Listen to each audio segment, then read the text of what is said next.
Nos apprenants savent d'emblée qu'ils peuvent avoir recours à toutes sortes de moyens pour faire des apprentissages et les consolider, comme par exemple leurs notes écrites. En revanche, ont-ils conscience d'utiliser leur habileté d'écoute à son plein potentiel?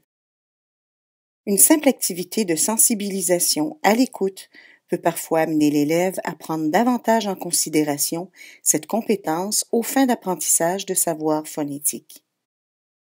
Pour l'enseignant, l'occasion est belle pour introduire toutes sortes de concepts fort utiles pour l'enseignement-apprentissage des sons et des syllabes. Apprentissage des noms des élèves. Cette activité est généralement faite dès les premiers cours avec un groupe d'élèves. Nous saisissons cette occasion pour effectuer une sensibilisation à l'écoute fine et à certains concepts qui seront utiles pour enseigner des éléments de phonétique aux élèves.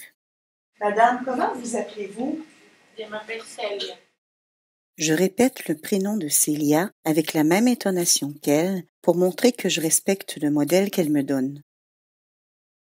La syllabe accentuée est la première. En sensibilisation, j'introduis la répétition comme stratégie de pratique et de régulation. J'introduis la question « Est-ce que je le dis bien ?» comme stratégie d'autorégulation. Vous vous appelez? Célia. Célia. Célia. Est-ce que je le dis bien? Oui, Célia, merci. Célia. Très bien. J'introduis le concept d'autorégulation ou de métacognition. Ça, c'est facile pour moi, pour montrer le rapprochement entre la forme du prénom de l'élève et sa forme en français. Mademoiselle, comment vous appelez-vous? Je m'appelle Diana. Diana. Ça, c'est facile pour moi, parce qu'en français, il y a Diane, Diana, Ouais. c'est plus facile. Je fais l'erreur provoquée d'ajouter un « a » devant le prénom de Piena pour ajouter une syllabe et ensuite transformer le « p » en « b » pour introduire l'opposition sourd-sonore entre les deux consonnes. Madame, comment vous appelez-vous? Je m'appelle Diana, enchantée. Ah, moi aussi, enchantée, madame. Abiana. En sensibilisation, je dis « p », « p », pas « b » pour continuer à introduire le concept d'opposition sourd-sonore. Alors, pas B. Apiane. Piane. Piane. Je dis « piane », pas « biane » pour appuyer le concept d'opposition sourd-sonore et de débuter la sensibilisation à la discrimination auditive. Donc, pas biane. Piane. Piane. Là, c'est bien piane. Piane. Piane. Piane. C'est bien, là? Oui, oui. Piane. Après plusieurs répétitions, je demande « c'est bien là ?» pour appuyer le concept d'autorégulation et renforcer le recours à la validation par un père ou par l'enseignant. Je ralentis le débit pour permettre le découpage syllabique. Madame, comment vous appelez-vous? Je m'appelle Liselotte. Je m'appelle Liselotte. Liselotte. Encore. Liselotte. Liselotte. Comme c'est un prénom que je ne connaissais pas et comme la jeune fille ne parlait pas très fort, j'ai eu le réflexe de me tourner vers l'enseignante titulaire pour vérifier. Liselotte. Je le prononce bien? En sensibilisation à la discrimination auditive, j'insiste sur l'opposition sourd-sonore S et Z. Pas lycée. Lise. Liselotte. Il y a des sons qui n'existent pas dans ma langue, mais qui existent dans la leur. Les élèves peuvent en déduire que c'est la même chose pour eux pour le français. Ceci est une sensibilisation au crible phonologique. Monsieur, comment vous appelez-vous? Je m'appelle Juan. Juan. Est-ce que je dis Juan ou Juan? Juan. Juan. Ah, d'accord. Ouais. Juan. Juan. Juan. Juan. Juan.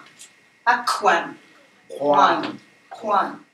Je dis « ça c'est difficile pour moi » parce que le son « k » que je tente de reproduire n'est pas exactement le même qu'en français. Ça, c'est difficile pour moi. J'ai pas le Juan. C'est ça, j'ai pas ça. Donc, je vais l'appeler Juan. Juan. Je dis « j'ai besoin de me pratiquer ». Je me suis rapprochée de l'élève pour mieux l'entendre et aussi pour montrer que je voulais avoir une meilleure perception. Je m'appelle Michael.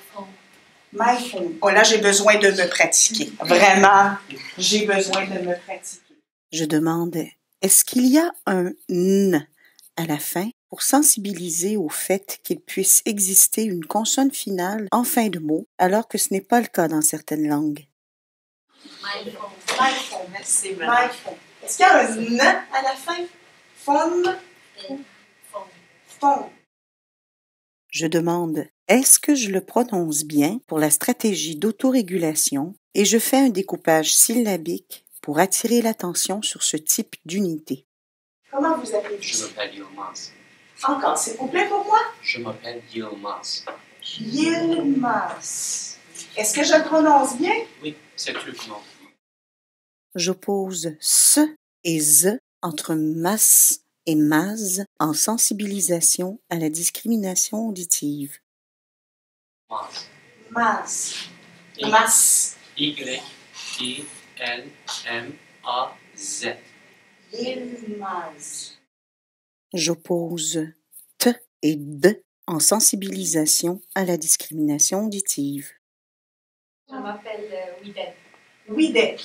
Est-ce que c'est pas wit? Witet, widet, det, d, c'est un d. Widet.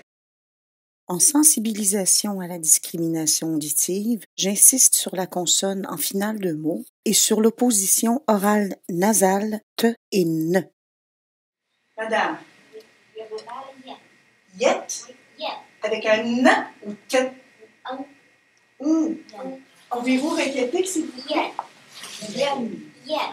Yen. Yen. Merci, madame. Yen. Cet élève a un long prénom qui comporte 4 syllabes. Je saisis cette occasion pour faire du découpage syllabique. De plus, je préviens l'élève. Ça va être difficile pour moi. Est-ce que vous voulez m'aider? J'énonce le mot syllabe tout en ne sachant pas si l'élève comprendra ce métalangage. Elle commence par une épellation. P, R, que je reprends par la syllabe. Elle s'exécute en découpage syllabique par la suite. L'implicite en action se réalise. Madame, comment vous appelez-vous? Je m'appelle Zahrata. Ça va être difficile. Ça va être difficile pour moi. Est-ce que vous voulez m'aider?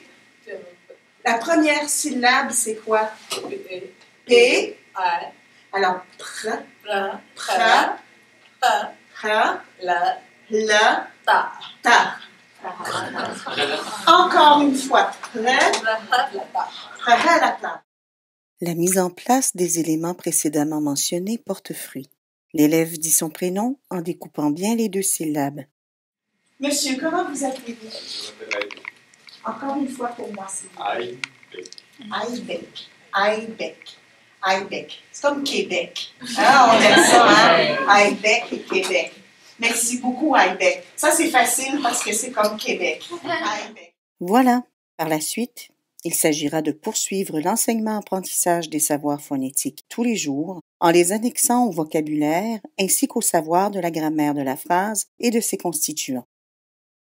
Je vous invite également à faire passer à vos apprenants le test de discrimination auditive sur le site phonétique.ca et les inviter à s'entraîner sur ce même site pour parfaire leur perception des sons. Bonne découverte!